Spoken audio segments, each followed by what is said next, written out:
Hi hello friends, good morning. ఇవాళ నేను మీకు స్మూత్గా అంటే మరీ కరకరలాడకుండా టక్టకా లేకోకుండా స్మూత్గా ఉండే పకోడీ ఇష్టపడుతుంటారు కదండి కొంతమంది. సో అటువంటి పకోడీ ఇంట్లోనే మనం ఈజీ మెథడ్లో ఎలా చేసుకోవాలన్నది చూపిస్తున్నాను. దానికి కావాల్సిన ఇంగ్రీడియంట్స్ నేను 2 కప్స్ తీసుకున్నానండి శనగపిండి, కొంచెం జీలకర్ర,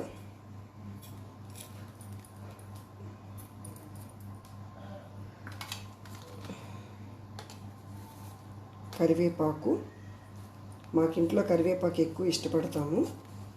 సో ఇది వచ్చి బిగ్ సైజ్ ఆనియన్స్ ఒక 5 తీసుకున్నానండి, ఒక అంగుళం అల్లం ముక్క, ఒక 4 పచ్చిమిర్చి అన్నమాట. అంటే ఇవన్నీ కూడా మాకు పేస్ట్ చేసి పెట్టుకున్నాను. పేస్ట్ ఎందుకు చేసుకున్నానంటే మా పెద్ద బాబుకి ఆనియన్స్ కనపడితే తినడన్నమాట. సో వాడికి ఆనియన్ పీసెస్ తగలకుండా ప్రతిరోజు కూడా కూరలో నేను ఇట్లాగే ఆనియన్ పేస్ట్ చేసి వేస్తున్నానండి. సో వాడికి హెల్త్కి మంచిది అని మనం ఎంత చెప్పినా వినడం లేదు. సో పిల్లలు మనం చెప్పింది వినరు కదండి. సో ఇప్పుడు మనం దీనిలో శనగపిండిలో జీలకర్ర, అల్లం, పచ్చిమిర్చి, ఉల్లిపాయ, కరివేపాకు వేసుకున్నాము. సాల్ట్ టేస్ట్కి సరిపడంగా వేసుకోవాలి, అంటే ఈ క్వాంటిటీకి ఇది సరిపోతుంది. వంట సోడా అంటే ఒక చిటికెడు కాదు, కొంచెం ఎక్కువే వేసుకోవాలి, ఎందుకంటే మనకి ఈ ప్యాటర్న్ అనేది స్మూత్గా రావాలి. ఒక 2 చిటికెలు అనుకోవచ్చు. పసుపు మాత్రం లిటిల్ బిట్. ఇప్పుడు దీనికి మెయిన్ ఇంగ్రీడియంట్ అండి ఇప్పుడు నేను వేసేది. పకోడీ ఆల్రెడీ ఆయిల్లో డీప్ ఫ్రై చేస్తాం కదా, మళ్ళీ ఏంటి ఆయిల్ అని అనుకోమాకండి. మనకి క్రిస్పీనెస్ అనేది ఇప్పుడు మనం వేసే ఈ ఆయిల్ వల్ల దొరుకుతుంది. ఇంట్లో వెన్న కనుక ఉంటే వెన్న 1 టేబుల్ స్పూన్ వెన్న యాడ్ చేసుకున్నా మనకు ఆ క్రిస్పీనెస్ అనేది ఉంటుంది. ముందు వాటర్ లేకుండా చక్కగా కలుపుకోవాలండి ఈ ప్యాటర్న్ని. ఎందుకంటే ఆనియన్ మనం పేస్ట్ లాగా చేసాం కదా, సో ఆనియన్లో ఆల్రెడీ వాటర్ ఊరుతూ ఉన్నాయి అన్నమాట, నీళ్లు ఊరుతున్నాయి. ముక్కలు చేసుకుంటే వాటర్ బయటికి రావు, కానీ పేస్ట్ చేసుకుంటే మాత్రం తప్పకుండా ఆనియన్స్లో ఉన్న వాటర్ అంతా కూడా మనకి బయటకు వస్తుందండి. చూసారా, వాటర్ లేకుండానే మనకి కరెక్ట్గా కన్సిస్టెన్సీ వచ్చేసింది. ఇప్పుడు మనం స్టవ్ మీద ఆయిల్ హీట్ ఎక్కిద్దాం.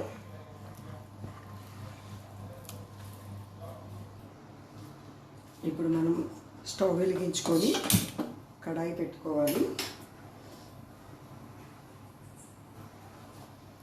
ఈ హీట్ ఎక్కిన బాణల్లో మనం డీప్ ఫ్రై చేయడానికి ఎంత ఆయిల్ పడుతుందో అంత ఆయిల్ వేసుకోవాలి.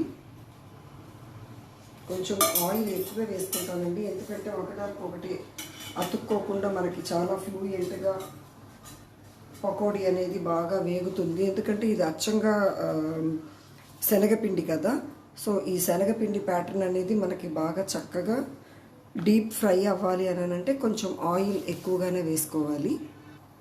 ఇవాళ నేను మీకు 2 వెరైటీ ఆఫ్ పకోడీ చూపిస్తున్నాను. ఇది వచ్చి మీల్ మేకర్ శుభ్రంగా వాష్ చేసుకున్నానండి. ఇప్పుడు కొంచెం ఒక 10 మినిట్స్ కూడా పట్టదు, 5 మినిట్స్ అట్లా బాయిల్ అవనిచ్చి కొంచెం సాల్ట్ వేసి బాయిల్ చేసుకుందామండి.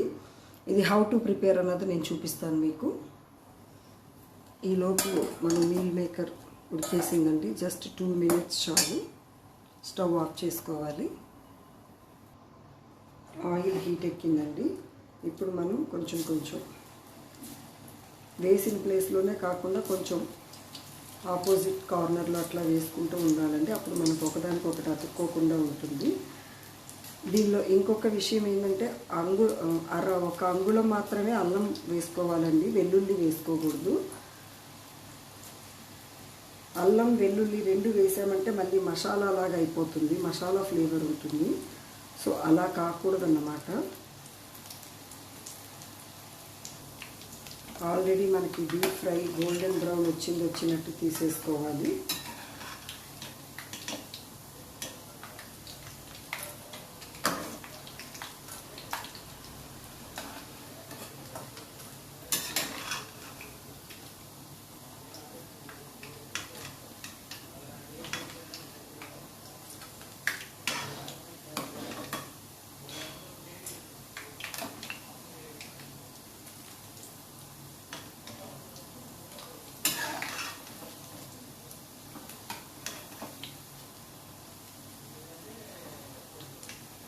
మనకి గోల్డెన్ బ్రౌన్ వచ్చినట్టు మనం బాండీలో నుంచి తీసేసుకోవాలండి.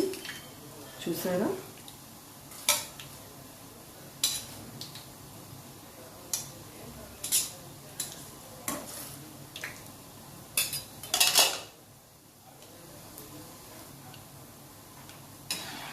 మిగిలినవన్నీ కూడా మనకి చక్కగా డీప్ ఫ్రై అయిందండి.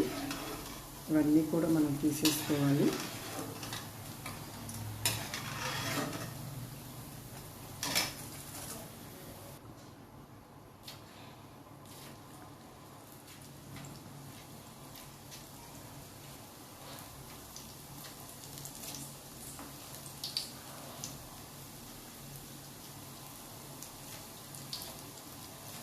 చాలా టేస్టీగా వచ్చిందండి.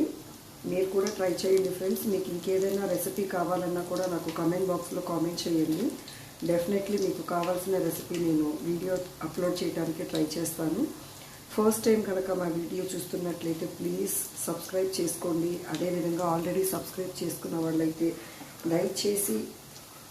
లైక్ చేయండి, కామెంట్ చేయండి ఫ్రెండ్స్.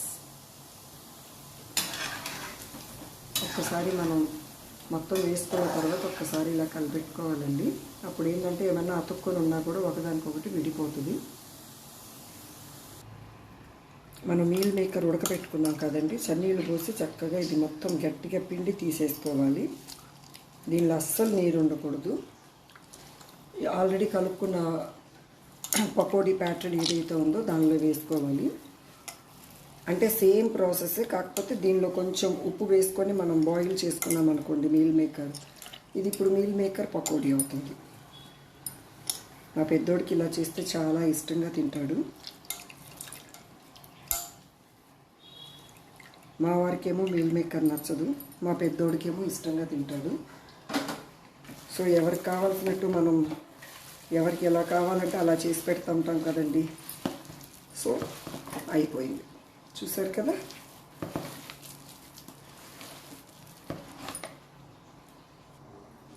సేమ్ అదే ఆయిల్లోనే మీల్ మేకర్ పకోడీ. ఆయిల్ ఈ హీట్ ఎక్కనిచ్చి తర్వాత సిమ్లో పెట్టుకొని చేసుకోవాలండి, లేకుంటే బాగా మాడిపోయే అవకాశం ఉంది. అతి మృదువుగా చాలా టేస్టీగా, చూసారా అసలు తీస్తే ఎలా తురుగుతుందో, చాలా సాఫ్ట్ ఉంటుందండి. ఎంత సాఫ్ట్ ఉంటుందంటే ఒకసారి మీరు ట్రై చేసి చూడండి ఫ్రెండ్స్, మీకే అర్థమవుతుంది. మా వాళ్ళకి టమాటా సాస్ అంటే చాలా ఇష్టం కనుక నేను టమాటా సాస్ వేశాను.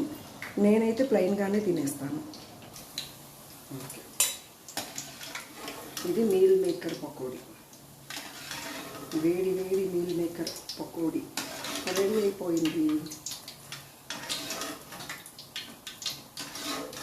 ఎక్కడ కూడా వీడియో స్కిప్ చేయకుండా చూడండి ఫ్రెండ్స్, చాలా యూస్ఫుల్ వీడియోస్ అప్లోడ్ చేస్తూ ఉన్నాము.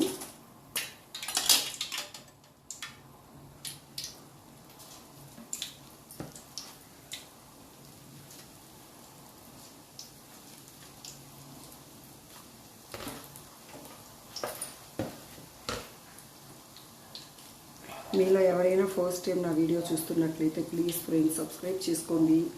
ఒక వీడియో అప్లోడ్ వెనక ఎంతో హార్డ్ వర్క్ ఉంటుంది, ఎంతో ఎఫర్ట్ పెట్టి చేస్తున్నాము. సో మా కష్టాన్ని గుర్తిస్తారని ఆశిస్తున్నాం ఫ్రెండ్స్. ప్లీజ్ సబ్స్క్రైబ్ చేసుకొని మా వీడియో చూడండి. తప్పకుండా మా వీడియో చూసిన ప్రతి ఒక్కరు కూడా లైక్ చేయండి, కామెంట్ చేయండి. మీకు ఇంకేదైనా వెరైటీ ఆఫ్ ఫుడ్ కావాలనుకుంటే నాకు కామెంట్ సెషన్లో తెలియచేయండి ఫ్రెండ్స్. డెఫినెట్లీ నేను ఆ వీడియో చేసి అప్లోడ్ చేయడానికి నా వంతు ఎఫర్ట్ పెడతాను. మీరు కామెంట్ చేస్తే నాకు ఇంకా ఎక్కువగా వీడియోస్ అప్లోడ్ చేయాలనే ఇంట్రెస్ట్ ఎక్కువగా ఉంటుంది.